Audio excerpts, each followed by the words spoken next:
नमस्कार दोस्तों, मैं सरोज पांडे। प्रेम के तीन रूप। आज मैं एक कथा के माध्यम से आप सभी को कहना चाहता हूँ कि प्रेम के तीन रूप हैं। ये एक कथा जो है बहुत ही प्रसिद्ध कथा है, कम से कम 1200 नहीं 800 वर्ष पुरानी कथा है। लेकिन हर कथा हमसे कुछ कहना चाहती है, जैसे कि रामचरितमानस, महाभारत, ये सब हजारों वर्ष पुरानी जो इतिहास कहिए, पुराण कहिए, कथा कहिए, सब बात सच सच है। इनमें जो कुछ भी लिखा हुआ है वो हमसे कुछ कहना चाहती हैं। उसी तरह से आज मैं आपसे कहना चाहता हूँ प्रेम के तीन रूप। यानी कि एक लड़की थी, उसके तीन प्रेमी थे और वो तीनों से प्रेम करती थी और वो तीनों भी उससे प्रेम करते थे। फिर उसने किससे शादी किया? यही इस कहानी का आज का आधार है। और ये कहानी आज 12वीं शताब्दी में जितना सही है उतना ही आज भी सही है। प्रेम के तीन रूप, इसे समझिएगा। और ध्यान रखिए, मैंने कहा था प्रेम के तीन रूप, मैंने ये नहीं कहा कि वासना के तीन रूप है। वासना का तो एक ही रूप है, आदमी का यूज करो और फेंक दो। वही कहता है ना, लिखो फेंको पेन, वैसा है। वासना का एक ही रूप है, गंदा रूप है, कुरूप है, और वो यही है कि आदमी का इस्तेमाल करो और जब काम निकल जाए उसे बाहर फेंक दो। तो आज मैं आपसे ये नहीं कह रहा हूँ कि वासना के तीन रूप, आज मैं कह रहा हूँ प्रेम के तीन रूप।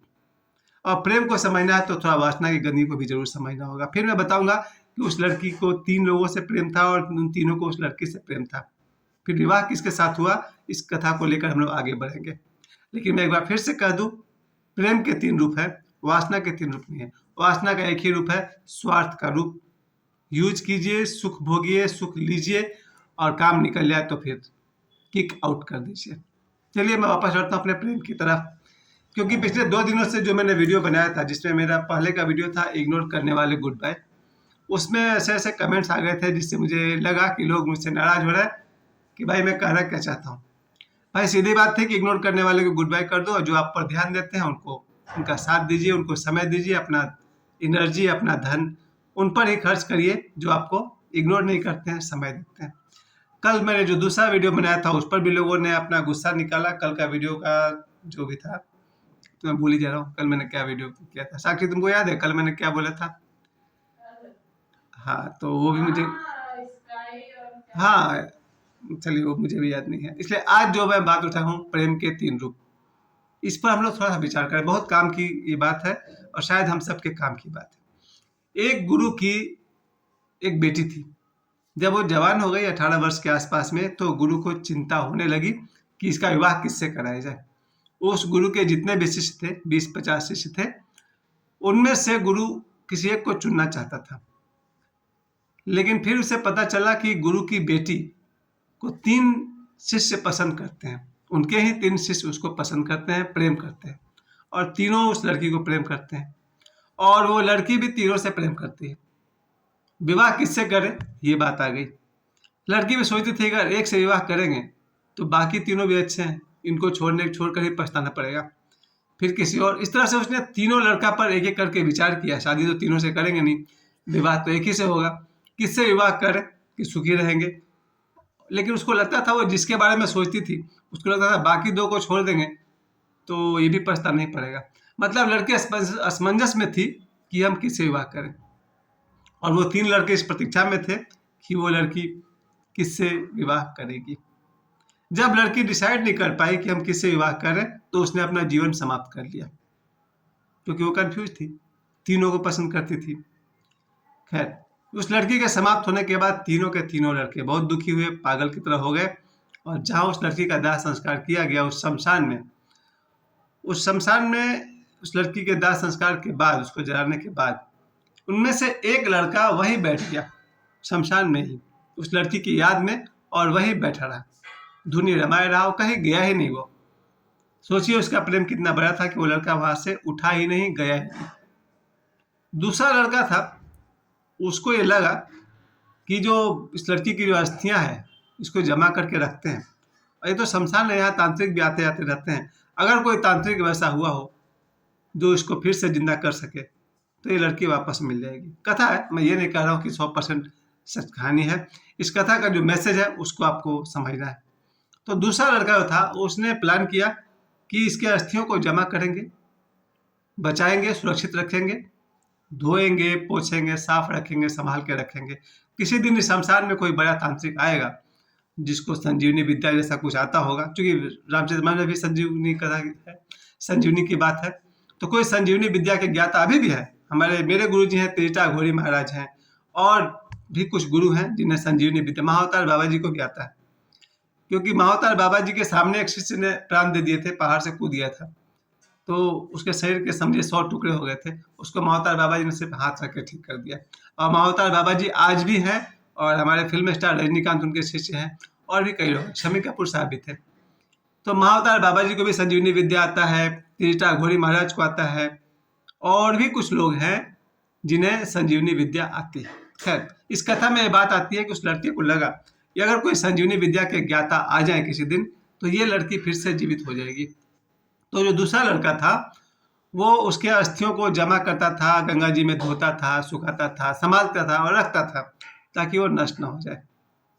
और जो तीसरा लड़का था वो चल पड़ा कि ऐसे बैठने से नहीं होगा, चलते हैं किसी ऐसे तांत्रिक के पास चलेंगे, कुछ ज्ञान की खोज करेंगे, इस लड़की को कैसे जिंदा करना है। अब देखिए प्रेम के 3 रूप। एक लड़का वहीं बैठा रह गया, वो कुछ भी नहीं करता था, बस वो वहां बैठे रहता था, उसको कहीं जाना ही नहीं है। दूसरा लड़का रोज अस्थियों को साफ करे रखता था, सुखाता था, संभालता था, आसपास के जगह को भी साफ सुथरा रखता था, किसी दिन कोई आएगा तो इसको जीवित कर देगा।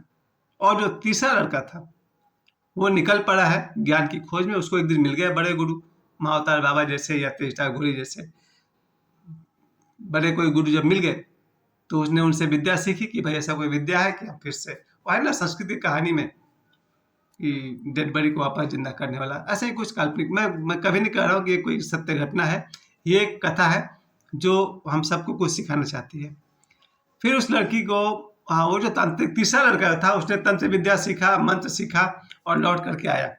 उसी जगह पर आया जहाँ देखा कि पहला लड़का धुनी रमाया बैठा हुआ है, दूसरा लड़का अस्थियों को लेकर बैठा हुआ है, संभाले हुए है, और तीसरा ये खुद था। इसने बोला मैंने मंत्र विद्या सीखी है, अस्थियों को बिछाओ, और अस्थियों को सामने बिछा दिया गया। इसने मंत्र विद्या का प्रयोग किया, लड़की फिर से जीवित हो गई। अब ये लड़की जब जीवित हो गई तो फिर वही प्रॉब्लम खड़ा हो गया जो शुरू में था कि इस लड़की से विवाह कौन करेगा।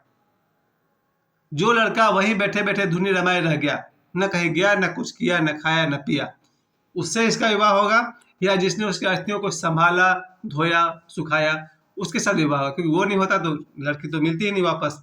या वो तीसरा जो विद्या सीख कर आया उसने प्राण ठोके, किससे, वो लड़की किससे विवाह करे।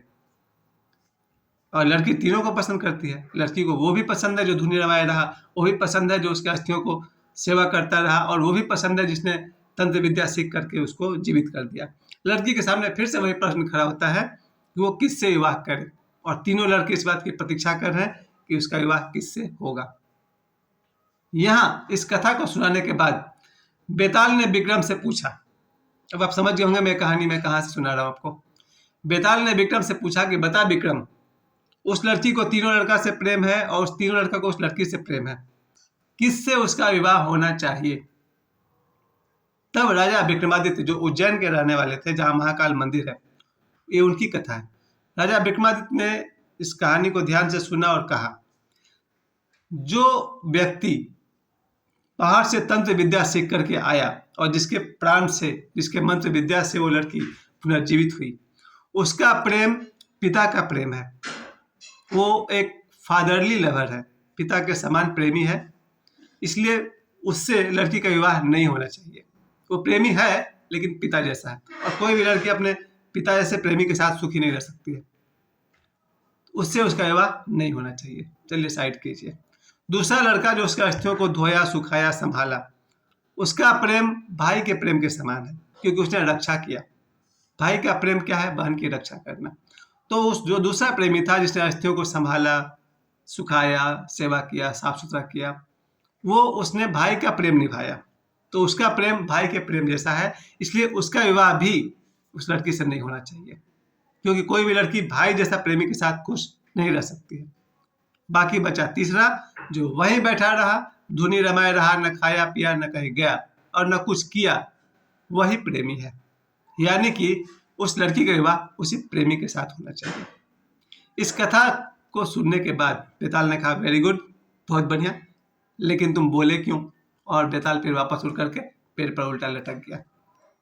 इस कथा को सुनने के बाद मुझे समझ में आया कि जब भी किसी लड़की को आपको लगे कि इसके 1, 2, 3 बॉयफ्रेंड है, परेशान मत होइए। कोई उसके बाप जैसा प्रेम कर रहा है, उसको भी नहीं पता। मन का जो अचेतन तल है वो नहीं जानता है कि आप उसे प्रेम तो करते हैं, पर किस तल पर प्रेम करते हैं। हम लोग को लगता है बाहर से कि ये लड़की उसके साथ घूम रही है, उसके साथ खा रही है। सर आपको ये नहीं पता शायद उसका प्रेम भाई जैसा है। उस लड़का को भी नहीं पता है जो प्रेम करता हो। ये मेरा अपना सोच है। प्रेम के कम से कम 3 रूप है एक लड़की के लिए। आज मैंने अपनी कथा को गर्ल्स के लिए कहा है, बॉयज के लिए तो आज मैंने सोचा नहीं है। एक लड़की के लिए लड़कों का प्रेम या तो पिता जैसा हो सकता है, या भाई जैसा हो सकता है, या पति जैसा हो सकता है। जैसी भी लगी आपको मेरी कहानी, मुझे समय देने के लिए आप सभी को बहुत बहुत धन्यवाद। और 2 दिनों से जो कमेंट्स मेरे पास आ रहे थे, हाँ कल का मेरा वीडियो था कि फेक रिलेशनशिप वाले 2024 में वो रिलेशन टूटेंगे। कल का वीडियो का नाम था फेक रिलेशंस वाले वीडियो, फेक रिलेशंस टूटेंगे 2024 में। इन दोनों को लेकर मेरे बारे में किसी ने लिखा था कि आप बहुत फ्रस्ट्रेटेड हैं, दुखी हैं वगैरह वगैरह। ऐसा कुछ भी नहीं है। मेरे जीवन में सब कुछ है, सुख है, आनंद है, सुविधा है, ओशो का आशीर्वाद है, और मेरा बचवा है ना बाबा बागेश्वर। इसलिए आज मैं उनका एक वीडियो देखा था बाबा बागेश्वर का। वो सन्यासी बाबा की साधना दीक्षा दे रहे थे 1 घंटे तक। वो वीडियो मुझे इतना अच्छा लगा है कि शायद मैं प्रतिदिन एक बार उसको देखूंगा।